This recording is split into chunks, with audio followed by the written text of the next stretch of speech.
What's up, man? My name's Ray from AnyHipHop.com, co-founder. What's up? I'm Peter. I go by PC for AnyHipHop.com. My name's Ryan. I work with Any Hip Hop. I just always loved it. My family's into it. My uncle put me onto it when I was really young. I was always around him and just always heard it. Mid-90s dudes like Ice Cube, Cypress Hill, some of my first favorites.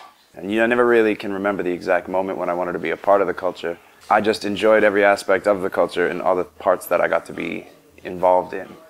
So whether it's just listening to the music, having friends that are rappers, being there, whether it's the photography behind it, just anything, the more I just kind of saw, the more I enjoyed just being a part of it. I went into an FYE store and I was looking at a Murder Dog magazine.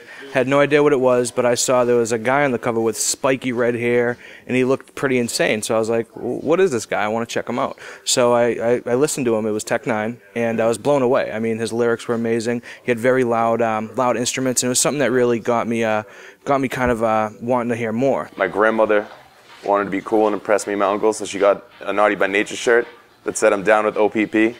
And we went with her while she went to pick up her check, and I don't think she realized it meant I'm down with other people's pussy. But watching her wear that was a pretty funny rap moment for me. Ice Cube was just huge to me. Like, that's when I really got into music, was just seeing how much he could speak his mind and talk about culture and just tell the truth. And he was so popular by like just being himself. It didn't care who hated him or who liked him. He just did his thing, and just watching him be that honest really influenced me a lot. I really got into hip-hop by listening to rappers that were more storytellers. And I didn't even know that was a thing, because I used to listen to a lot of various types of music, but I always kind of looked at music as like, it had three emotions. It had happiness, anger, and sadness. And I didn't know there was more to songs than that when I was younger, until I started listening to hip-hop and realizing that somebody can tell cohesive stories with rhymes and beats and the different way that they put things together. And it just blew my mind.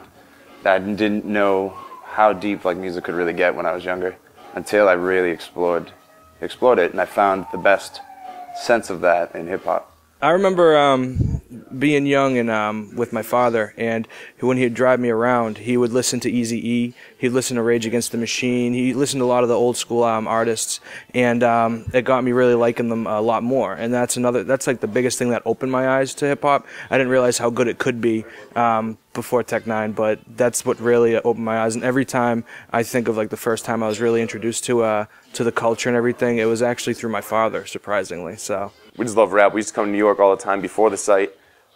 Always just for shows and stuff, release parties. Like, we're just always going to concerts. That's where most of my money went to.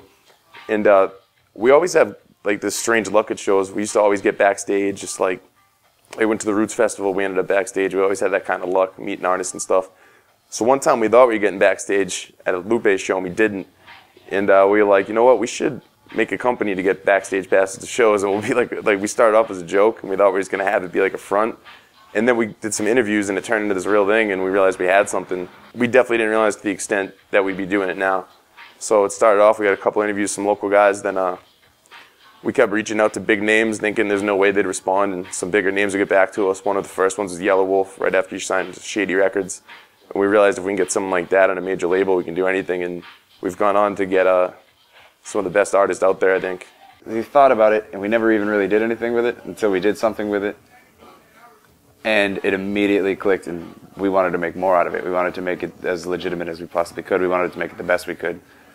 And it's the only thing we ever got into was like the MC battle, the Red Bull MC battle. That was the only thing that ever really gave us like tickets. But we went in there anyway, and we were just like, all right, let's go in and bring a camera. We got a camera. A buddy of ours that had a really nice camera, he came in and shot everything for us. We got to kick it with Pharoahe Monch, Jean Grae, and Bun B, all people I highly respect and listen to all the time. basically I would see them at all the same shows I was going to, and me knowing Ray, we'd always link up, hang out, and they'd talk about their website, and I'd give them some input and some advice. And one day they called me up. It was actually last year. They were in New York, and they called me, and they're like, "You should have been here. We feel like you should be a part of the team." And I was like, "Absolutely. Like anything you need to help." I'm very big into not just hip hop as music, but hip hop as a culture and almost as a camaraderie. And I think it's nice when someone's doing something important for the culture. I would love to be a part of it in any way. My goal for it is to have it be like the vibe I used to get watching Yo MTV Raps on TV when I was younger. I want to be like a music entertainment channel online, an honest outlet where people can get the truth from artists, and we can present them some fun stuff to watch. Sort of a hip-hop channel of sorts, like something you'd expect on a television network that has different programs, that has different things that encompass more of just the culture than just what people have to say. And we have a lot of great ideas. We sit down and shoot the shit all the time and just talk about all the different things we want to do, and we're going to do it. I mean, we're here in New York right now, and just seeing all these artists that we interviewed today come together, and they all knew each other. They all shook their hands. B-Shine, you knew them too. Everyone knew each other, and it's not really like that in Boston. And I feel like we're in a area where it should be bigger. I mean, it's a big market, and the hip-hop scene's just not there. Everyone's kind of out for themselves. They're trying to get better without having any type of camaraderie or friendship in between the hip-hop culture, and I feel like we can be that bridge in our actual hometown that can do it. I feel like I mean, with what we do, we can bring artists to our town and maybe show them around like how you showed us to this place and things like that. That's what I really think would be a cool thing to do, and just to kind of put hip hop in Boston on the map again. I mean, getting Ice Cube for me, you heard me talk about him, so that was like crazy for me. That I was like really starstruck. I don't usually get starstruck, but that was crazy. The Tech Nine release party, because that was an open bar, and we just hung out with him and got tanked. And he was tanked, and it was just a really good time. We got to chill with the guy, like, more kind of hanging out and just chopping it up for a while, and everyone had a good time, so that was a really good experience for me. Waka Flocka Flame is possibly one of the coolest guys I've ever got to be around. And he had a triple platinum party in New York City last year. And we went there, we got backstage, we were going to do an interview with Waka, but you're just there in a hallway with just legends. There's just... everybody you'd ever expect is there just to support Waka. There's people from Wu-Tang, there's Wyclef Jean, there's just like Mano was in there. And it was really awesome to be there.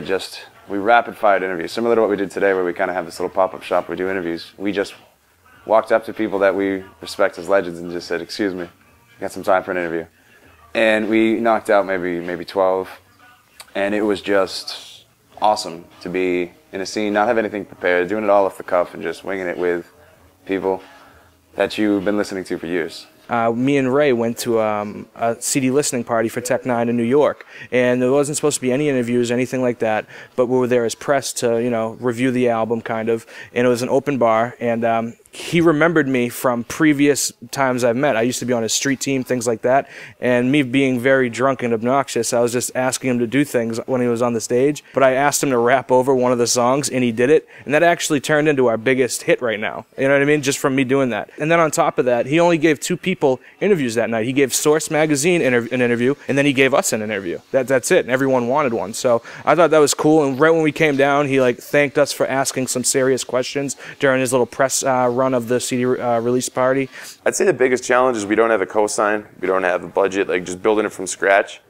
But at the same time, I don't want a big cosign or budget right now because building it from scratch has taught us like how to do it the right way. I think if we had money handed to us in the beginning, we had such a different vision then that I think we would have put money into something that I wouldn't have liked. You know what I mean? We all have very tough schedules, very varying schedules, and we all work full-time jobs normally, and I know you do as well. It's hard to find all the time that you want to have for it, because if I could do this 9 hours a day, 10 hours a day, I would, and we would just put out so much more of what we want to do in the future quicker. But at the moment, we don't have the time with the stuff that we already do ourselves. Just all getting together at the same time. Like, we're here in New York right now. We're missing one of our members because he has a full-time job. He couldn't get the time off. So I feel like hopefully this comes to a point where we don't have to have full-time jobs anymore, that we can use what we love and what we're trying to do with this company and turn it into something where we can just be together and actually be a part of it 100%. Have a place for artists to get their word out, and being a fan, I'm really proud of being the guy that can be the middleman between artists and their audience, bridging that gap. Very proud of that.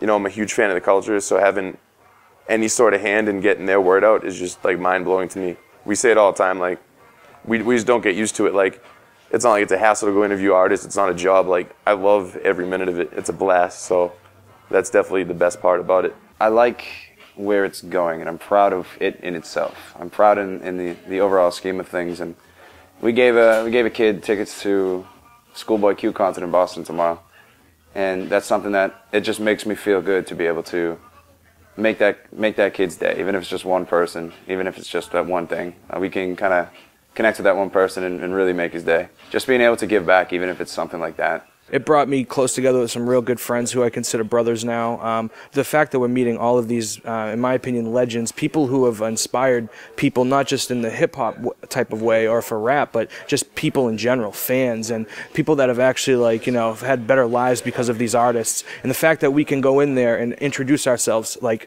one-on-one. And I mean, I met Do It All from Lords of the Underground. Like, never thought that would be happening, you know? And it was just like, and to hear them speak and actually know what they're rapping is what they really mean and what they feel. And when you see that, it's just it opens your mind. It's like, oh my God, this is great. I just want to leave behind something respected. People looked at it and goes, that's really cool what he did. He did a positive thing for the culture, gave artists a good outlet, and it was entertaining the whole time. And I want to put my spin on it. When you look at our projects, I want you to know that that was like an any hip hop thing. I want to have our own vibe to it and just build something respectable.